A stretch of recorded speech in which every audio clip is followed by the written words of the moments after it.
Juan capítulo 21, versículos 18 y 19 nos dice la Escritura, está hablando el Señor: de cierto te digo, le está hablando a Pedro, cuando eras más joven te ceñías e ibas a donde querías, mas cuando ya seas viejo, extenderás tus manos y te ceñirá otro y te llevará a donde no querías.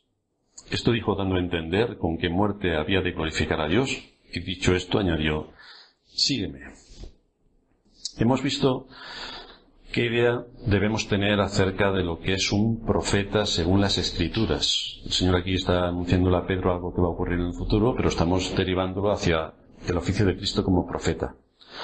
Hemos visto la figura del profeta como es mostrada en el Antiguo Testamento. Hemos visto cómo Cristo es anunciado por los profetas del Antiguo Testamento y que llenaba la función que se esperaba de un profeta.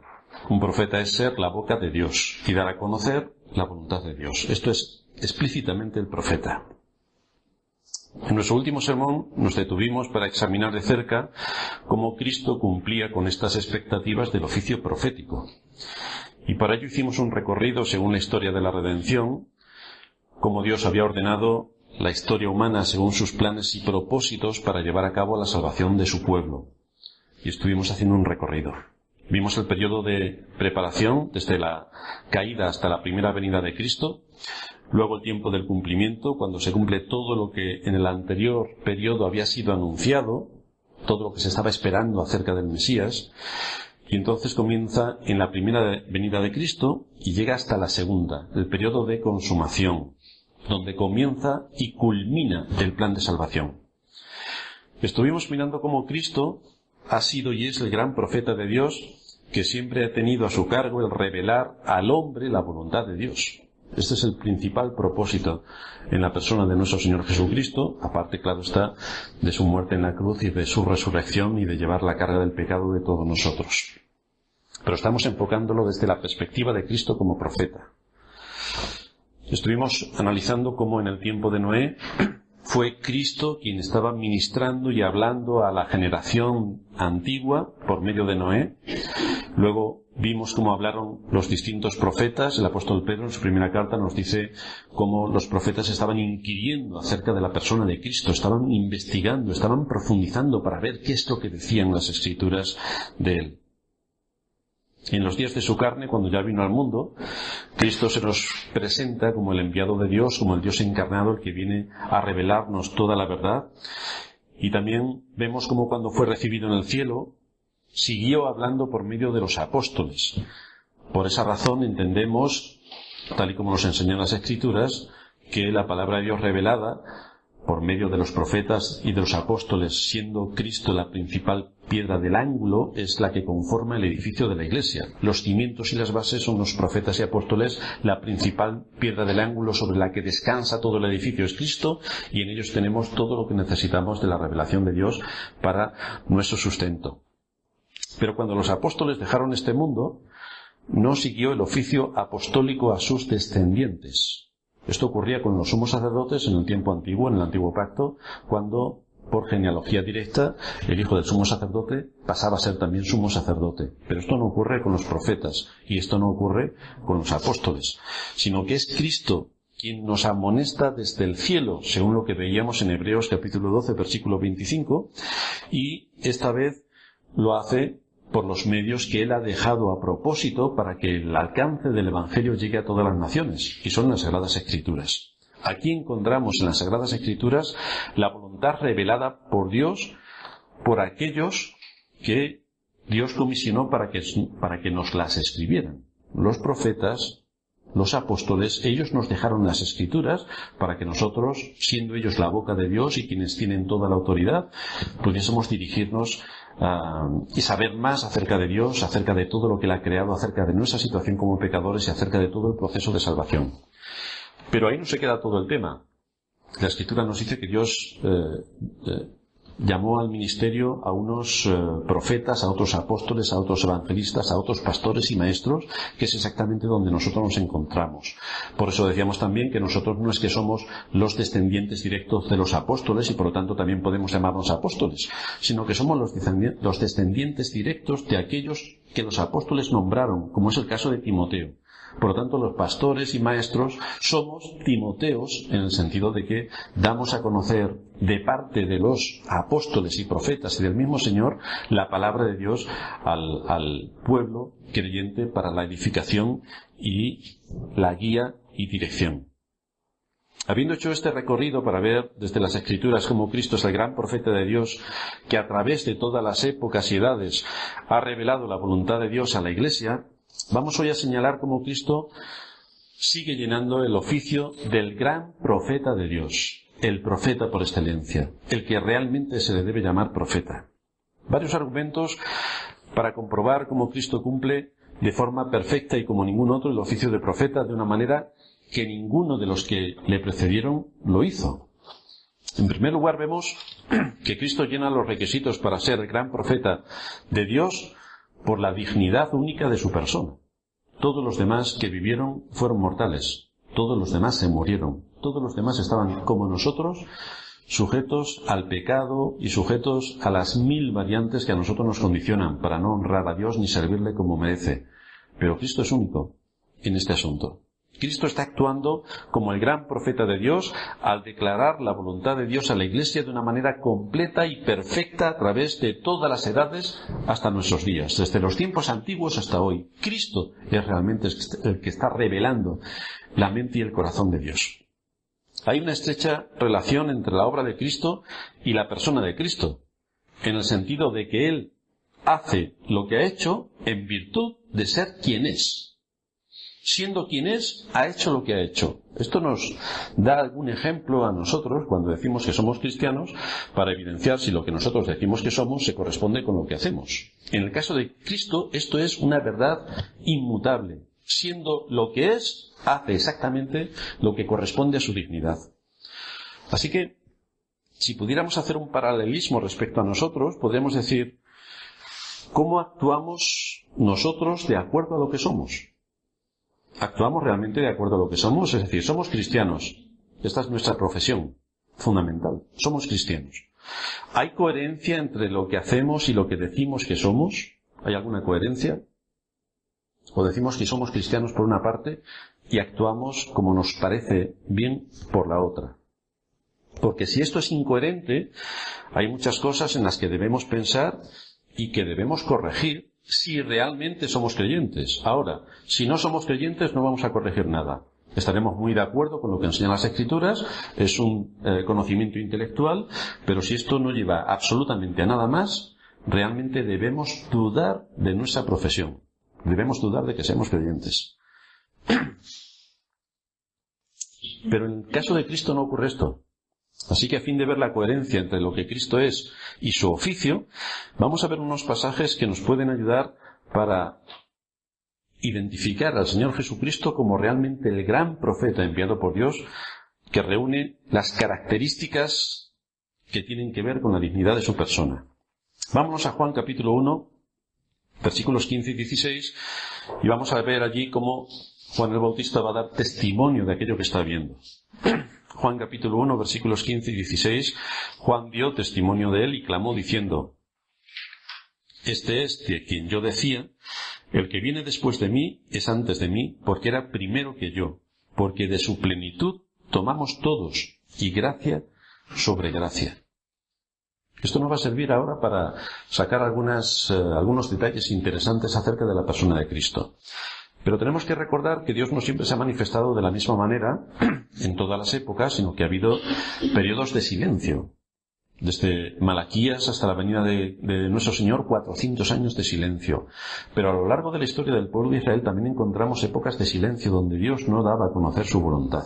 Si nos vamos a 1 de Samuel, capítulo 3, vamos a encontrar allí que estamos en una historia del pueblo de Israel. Está Elí ministrando en el templo, Samuel ha sido llamado para seguir ministrando como profeta, y hay algunas cosas que no están y no funcionan bien en el territorio de Israel debido a la desobediencia del pueblo.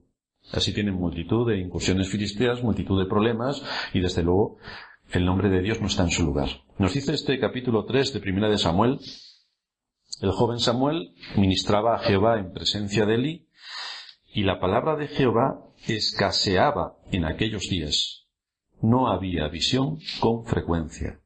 Dios no estaba dando a conocer su voluntad, no estaba revelando su palabra, no estaba diciendo gran cosa para los habitantes de aquella época. Dios no se acercaba con la frecuencia que se requería por medio de alguno de sus profetas, que diese a conocer su voluntad con exactitud. No parece, por otra parte, que había una buena comunión con Dios.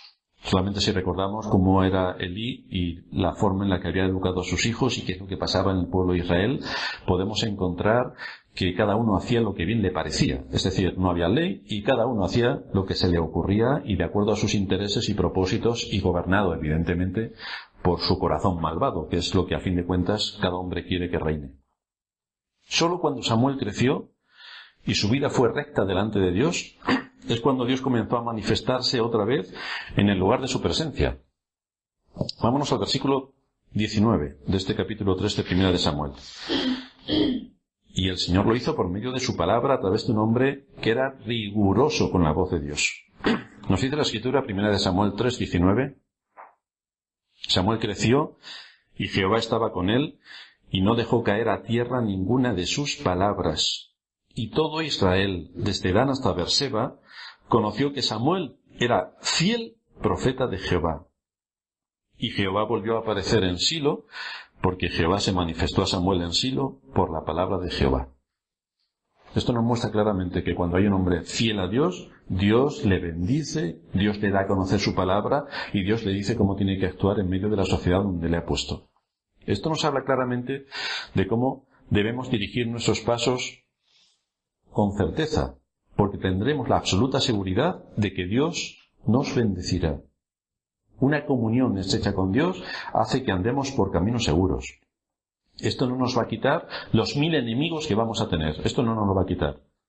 Pero sí que nos va a dar la fuerza y el consuelo que vamos a necesitar para cada una de nuestras batallas. Volvemos al pasaje del Evangelio de Juan, el que leíamos antes. Y allí encontramos que Juan el Bautista, estaba hablando en el desierto y estaba mencionando la dignidad superior del Señor sobre el resto. Y les dice que era superior a él mismo, porque aunque Cristo apareció públicamente después que Juan el Bautista, aunque nació también un poco después que Juan el Bautista, él lo está identificando como aquel que era antes que yo. Antes que yo.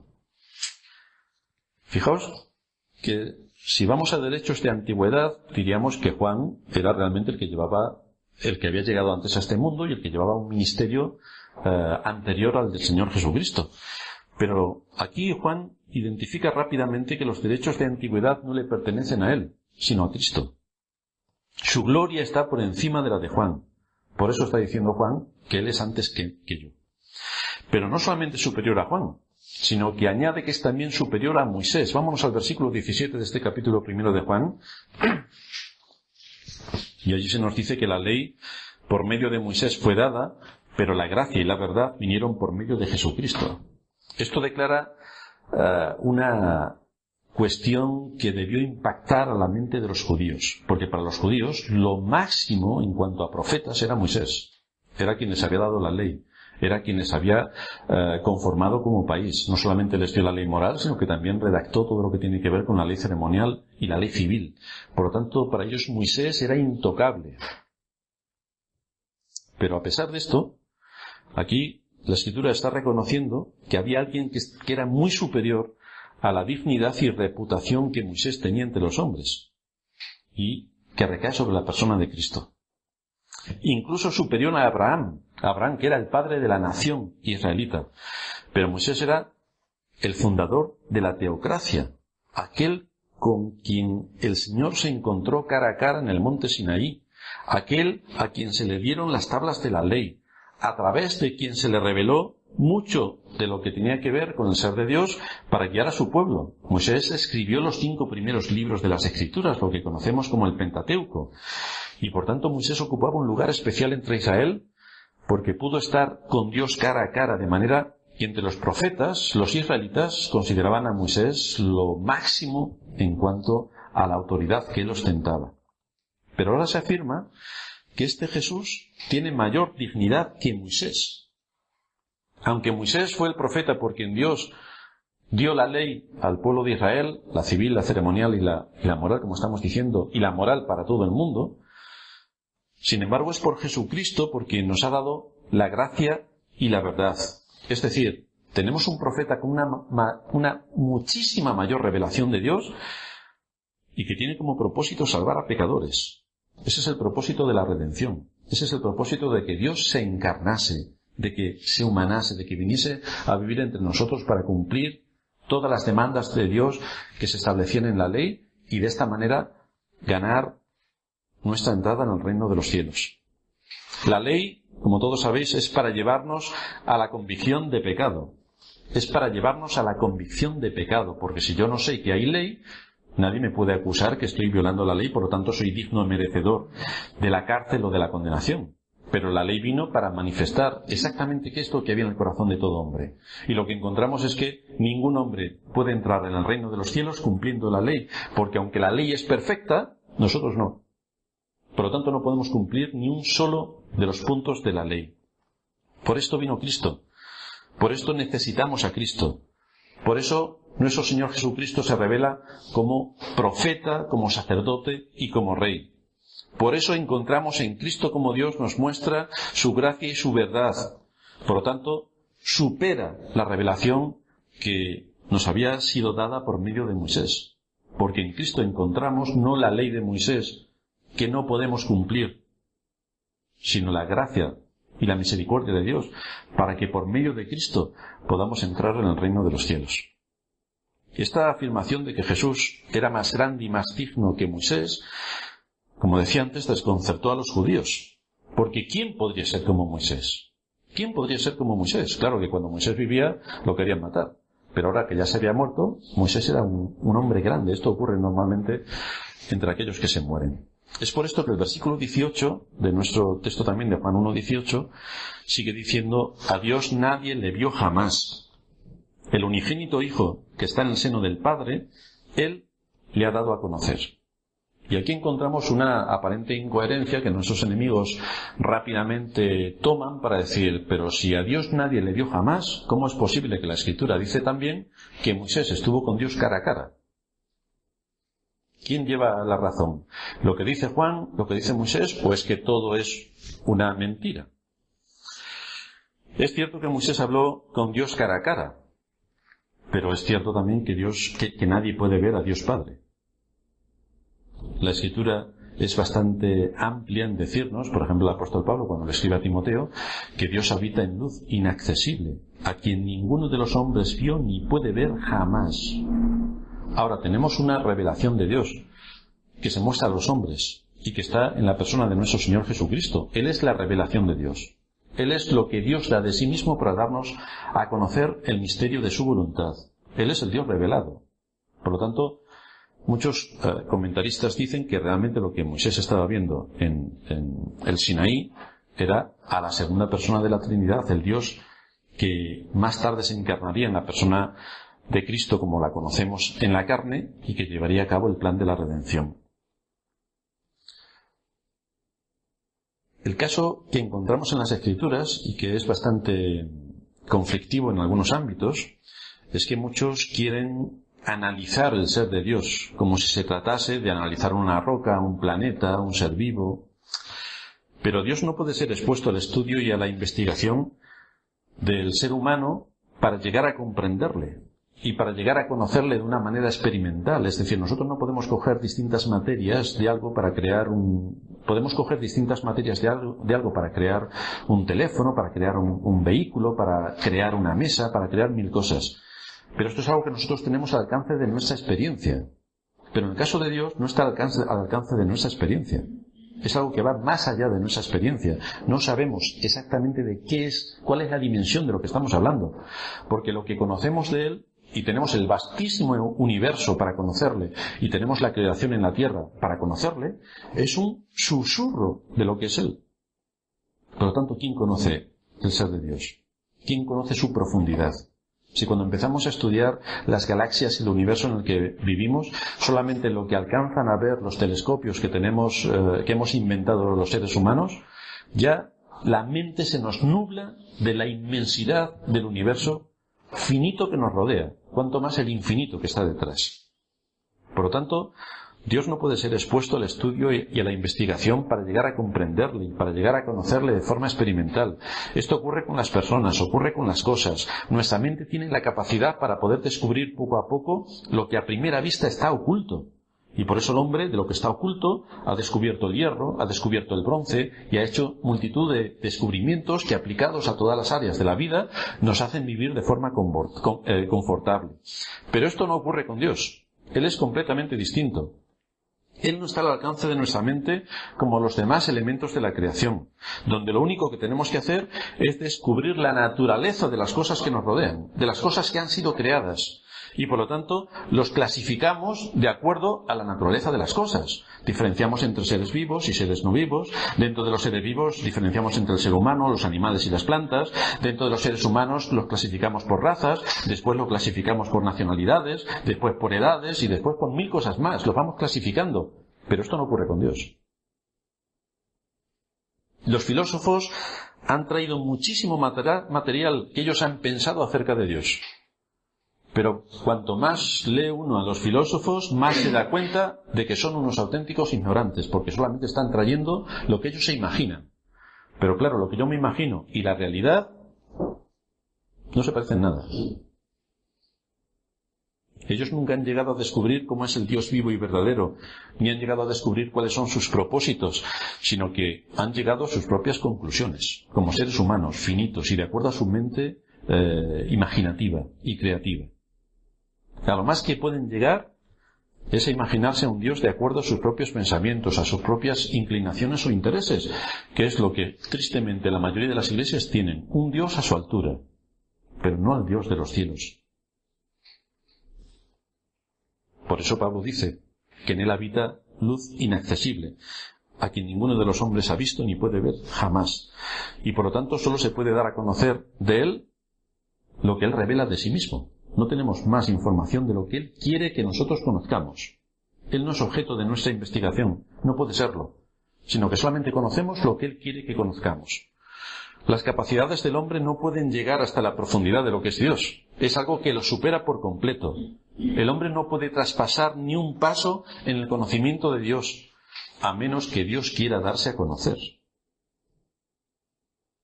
Dice el apóstol Pablo en 1 Corintios 2, que nadie conoce las cosas de Dios, sino el Espíritu de Dios. ¿Y cómo encajamos aquí a Cristo?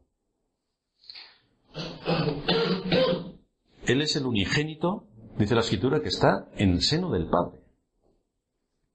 Nadie ha visto a Dios, pero Cristo está en el seno del Padre. Él es el único que nos ha dado a conocer al ser increíblemente todopoderoso que habita en luz inaccesible, que es Dios Padre.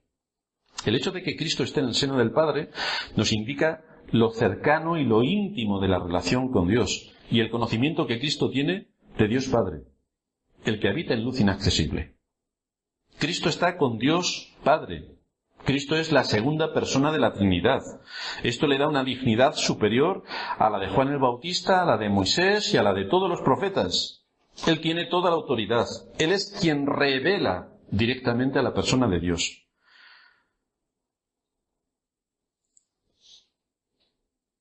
Por lo tanto, es Cristo, la segunda persona de la Trinidad, nada más ni nada menos, quien viene a darnos a conocer, como profeta señalado y anunciado por Dios desde tiempos antiguos, la voluntad y el corazón de Dios. Y lo hace de una forma en que ninguno de los antiguos profetas pudieron hacerlo. Los demás hablaron lo que a ellos se les dio a conocer, fueron la boca de Dios. Pero en el caso de Cristo no ocurre así. Él está cara a cara con Dios. Él forma parte de la Trinidad. Él vive desde la eternidad. Él es Dios, con Dios Padre y Dios Espíritu Santo. Él ha venido al mundo como el gran profeta de Dios para darnos a conocer la voluntad de Dios Padre para la Iglesia. Eso es lo que tenemos recogido en las Escrituras. Por eso Él es el gran profeta de Dios. El Hijo conoce completamente al Padre porque es Dios con el Padre. Es parte de la trina deidad. Comparte la divinidad al igual que Dios Padre. Y es por medio de Cristo por quien Dios se ha dado a conocer. No vendrá, por tanto, un profeta mayor porque no lo hay. No hay quien nos pueda decir más cosas que Cristo nos ha dicho acerca de Dios. Y todo lo que Dios nos ha dicho, por medio de Cristo, está recogido en las Sagradas Escrituras, de manera que no podemos ya añadir a las Sagradas Escrituras lo que a nosotros nos interese o nos convenga, ni podemos quitar nada de lo que en las Escrituras está escrito, porque es la palabra de Dios para el hombre. En segundo lugar, vemos cómo Cristo llena los requisitos para ser el gran profeta de Dios por las características de sus atributos. Uno de ellos es la omnisciencia. Cuando él vivió en este mundo y estaba en Jerusalén, muchos le seguían. Habían oído de sus milagros, sobre todo cuando había que comer, allí estaban todos dispuestos a comer. Si había que trabajar, eso era otra cosa, pero para comer todos estaban dispuestos. Había sanaciones y todo esto provocaba que tuviera muchos seguidores. Vámonos a Juan capítulo 2 y vamos a leer los versículos 23 y 24. Y vemos allí cómo el Señor no se dejaba engañar por esta aparente exaltación que muchos hacían de él. Juan capítulo 2, versículos 23 y 24. Estando en Jerusalén en la fiesta de la Pascua, muchos creyeron en su nombre, viendo las señales que hacía. Pero Jesús mismo no se fiaba de ellos porque conocía a todos. Así que los que creen en Cristo porque ven señales, esto no es una característica de que allí haya salvación. Muchos vendrán y nos engañarán o pretenderán engañarlo al pueblo de Dios diciendo, mira aquí, mira allá. Y la Escritura nos dice, tened cuidado porque Satanás se viste como ángel de luz y puede hacer los milagros más increíbles que os podáis imaginar. Pero nosotros nos debemos a las Escrituras, a la autoridad de las Escrituras, no a los que hagan milagros y venga aquí alguien de un circo y nos saque un coche de la nada. Y entonces ya digamos, aleluya, aquí tenemos a un gran profeta, ¿no? Tenemos que discernir los espíritus y lo que Dios tenía que decir ya lo ha dicho en su palabra, no hay nada más que añadir. Fijaos que aquí el Señor no se fiaba de esta expresión externa que manifestaba esta gente, porque realmente no había una fe salvadora. De manera que tenía sus reservas. De ahí que no les tratase a toda esta gente como al resto de sus discípulos. Tenía sus muchas reservas. ¿Y por qué razón tenía estas reservas? La Escritura nos dice aquí que conocía a todos. Estos hombres no conocían a Jesús, pero Jesús sí que los conocía a ellos.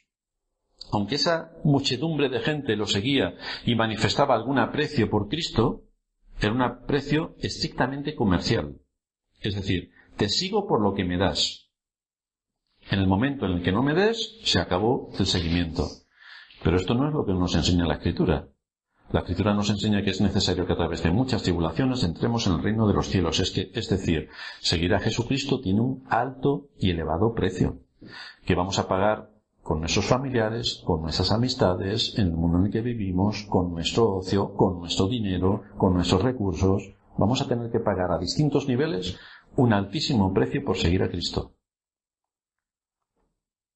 Nosotros podemos conocer como seres humanos algo de lo que hay en el corazón del hombre cuando analizamos las Escrituras y vemos por dónde va la mente de muchos.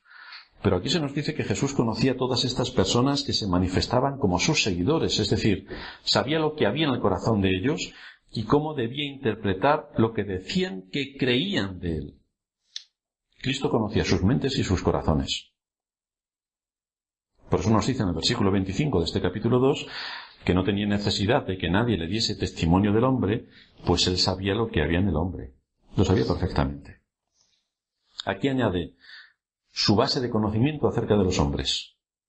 Él no tenía que seguir el proceso normal de investigación que seguimos todos nosotros para hacer cuadros clínicos y ver cuáles son los parámetros de patrones de conducta que cada uno tiene y por lo tanto qué cosas están fuera de su lugar o qué cosas hace indebidamente. No. El Señor tenía un conocimiento porque todas las cosas están desnudas y abiertas delante de Él. Vámonos a Juan 6:64. Ahí también vemos cómo el Señor vuelve a manifestar esta situación de su deidad, este atributo de su deidad. Juan 6:64 nos dice: pero hay algunos de vosotros que no creen, porque Jesús sabía desde el principio quiénes eran los que no creían y quién le había de entregar.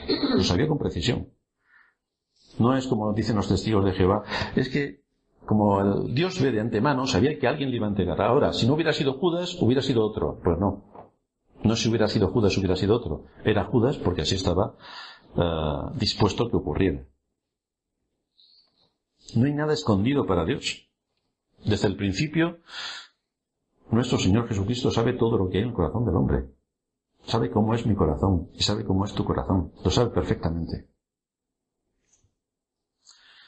Vámonos a Apocalipsis, capítulo 2, versículo 23. Y ahí encontramos también, una vez más, como Cristo está hablando acerca del corazón de los hombres.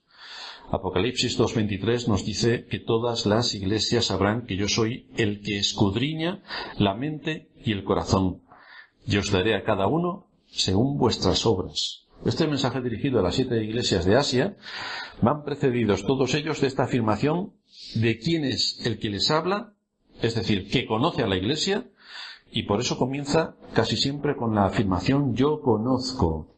Yo conozco. Y no conozco porque lo veo de antemano, no, sino porque estoy exactamente dentro. Sabe lo que está pasando en una determinada iglesia, sabe qué luchas tiene, sabe cuáles son sus problemas, sabe cuáles son sus debilidades y virtudes. Todo esto lo conoce Cristo. Él es el gran profeta de Dios. Y no lo conoce porque alguien se lo cuenta, según su criterio. Cristo sabe lo que pasa en cada iglesia y Cristo sabe lo que pasa en cada corazón. Lo sabe perfectamente. De manera que Cristo es el gran profeta que Dios ha dado a la iglesia para que hable en ella el consejo de Dios, para que sea la boca de Dios y para que trate a la iglesia y a cada uno de los hombres de una manera determinada. Por eso Cristo sabía lo que estaba ocurriendo en la iglesia de Éfeso, y sabía lo que estaba pensando la iglesia de Esmirna, y sabía en qué situación se encontraba la iglesia de Pérgamo, y sabe perfectamente cómo nos encontramos nosotros. Lo sabe perfectamente. Y por eso se presenta y se dirige a cada una de las iglesias con un mensaje particular, un mensaje enfocado precisamente a la situación real de la iglesia en la que se encuentra. Por eso una de las responsabilidades que tienen los pastores y los predicadores y los maestros de la iglesia es no solamente coger el texto de las Escrituras y decir qué es lo que el texto enseña, sino qué es lo que el texto enseña para nosotros. Porque si solamente empezamos a analizar cómo fueron los israelitas y cómo en los tiempos de Elí se olvidaron de toda la ley de Dios y cómo vivieron como les daba la gana, nos iremos todos tan contentos pensando que malos eran aquellos israelitas del tiempo de Elí. Ahora, vamos a coger esa enseñanza y la vamos a aplicar a nosotros. ¿En qué situación nos encontramos nosotros? Nos encontramos alejados de Dios, igual que estaba Elí, que no enseñamos a nuestros hijos en el temor de Dios y por lo tanto tenemos bastantes posibilidades de que salgan como los hijos de Elí y que aquellos que nos rodean vivan como les da la gana porque no hay forma de enseñar la ley de Dios y por lo tanto cada uno vive como quiere. Cristo se dirige a cada uno de nosotros de forma particular. Lo hizo con muchos durante su ministerio terrenal, entre ellos a la mujer samaritana. Recordaréis cómo ella rápidamente le identifica como profeta y cómo encontró lo que estaba buscando, o más bien cómo fue encontrada. Y hoy se dirige a ti, en este día santificado, para volver a hablar a tu corazón. ¿Cuál es tu necesidad? ¿Cuáles son tus frustraciones? ¿Cuál es tu dolor? ¿Estás en una situación de desasosiego? ¿Estás sin saber cuál es el rumbo que debes tomar? ¿Estás completamente perdido? Quizá el problema fundamental es que tienes en poco a Cristo. Quizá el problema sea que tienes en poco a Cristo. En que aquel que nos ha sido dado para que nos hable desde el cielo y en quien poder encontrar lo que necesitamos para poder vivir en este mundo justa, sobria y piadosamente, no está siendo escuchado por ti. Y por tanto tu vida es como un barco a la deriva. ¿Hacia dónde vamos? Pues a ver qué ocurre hoy. Si no has mortificado tus pecados, eso te va a llevar a estar en un continuo conflicto. porque no estás actuando de acuerdo a la fe, sino de acuerdo a tu corazón. No mortifiques tus pecados, eso tiene consecuencias. ¿Tienes en poco a Cristo? Eso tiene consecuencias. Cristo conoce como ningún profeta la voluntad de Dios el Padre. Conoce a las iglesias y conoce a las personas en su estado más profundo. Conoce nuestro corazón, no hay nada que se quede cubierto delante de Él. Conoce las intenciones, los propósitos, lo que hay dentro del corazón. Y esto no es una mera información teórica y una manera de alimentar el conocimiento, ¿no? Cuando nosotros nos exponemos delante de todo lo que Cristo es para su pueblo, para cada uno de nosotros, Cristo como el cabeza de la Iglesia, todo esto tiene grandes implicaciones, tanto a nivel individual, a cada uno de nosotros, como a nivel de Iglesia, a nivel del conjunto del cuerpo de Cristo. Todo esto tiene varias e importantes implicaciones. Por un lado dijimos, el pasado sermón, que Cristo es quien ahora está hablando a la Iglesia desde el cielo. Hebreos 12:25, mirad que no desechéis al que habla, porque si no escaparon aquellos que desecharon al que los amonestaba desde la tierra, mucho menos nosotros si desechásemos al que amonesta desde los cielos. ¿Para qué nos habla ahora el gran profeta de Dios desde el cielo? ¿Para qué nos habla Cristo? Hoy habla desde los cielos a los hombres, por una parte para anunciar salvación a los pecadores y para manifestarles que creyendo en Él tendrán vida eterna. Pero también a aquellos que dicen que han creído en Cristo, les exhorta para que puedan manifestar por la obediencia su amor a Cristo. Porque si no hay obediencia, por mucho que tú digas que crees en Cristo, te estás engañando completamente. Si no mortificas tus pecados, por mucho que digas que crees en Cristo, te estás engañando. Este es el contenido del mensaje hoy para los hombres. Anunciar que a pesar de haber violado su ley, a pesar de ser merecedores de la condenación eterna por lo que merecen nuestros hechos, se nos anuncia el perdón de pecados, se nos anuncia la reconciliación para con Dios, se nos anuncia la vida eterna que Dios otorga gratuitamente a los que creen en Cristo. Pero lo hace cuando nos acercamos a Él con arrepentimiento y con fe. Así que tenemos que orar para que el Señor nos siga dando fe y arrepentimiento, porque son dones suyos, no son nuestros. Y aquel que pide, se le dará. Aquel que llama, se le abrirá. Y aquel que busca, encuentra.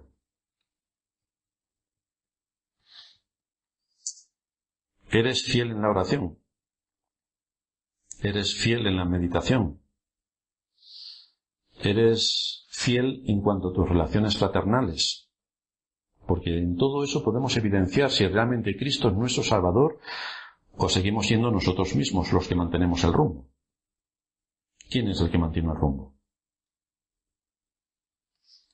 Este es el gran profeta que ahora nos habla desde los cielos y nos habla a los hombres para poner delante de nosotros la salvación que Dios nos da. Pero ese que nos habla desde los cielos, que es Cristo, y que nos habla hoy para perdón y salvación, no olvidéis que será también el juez en el día en el que venga a juzgar a los vivos y a los muertos. Debemos seguir pidiendo y suplicando a Cristo que nos envíe la palabra que necesitamos en medio de las situaciones que pudiéramos estar atravesando. Cada uno de nosotros tiene sus particularidades, cada uno de nosotros tiene sus guerras, cada uno de nosotros tiene sus batallas. Y Satanás a cada uno de nosotros nos tiene tomado el pulso de dónde nos tiene que dar más fuerte, que es exactamente donde más nos duele. Pues esas son las barreras que tenemos que reforzar. Esas son las murallas que tenemos que reconstruir. Nos acercamos a las Escrituras para que Dios nos hable. Nos acercamos hoy, en el Día del Señor, para ser enseñados en toda verdad. ¿Cuál es la disposición con la que venimos a la casa del Señor? ¿Venimos con un espíritu enseñable para recibir con mansedumbre la palabra predicada? Pues esto es lo que nos va a dotar de las fuerzas necesarias para ir corrigiendo lo deficiente.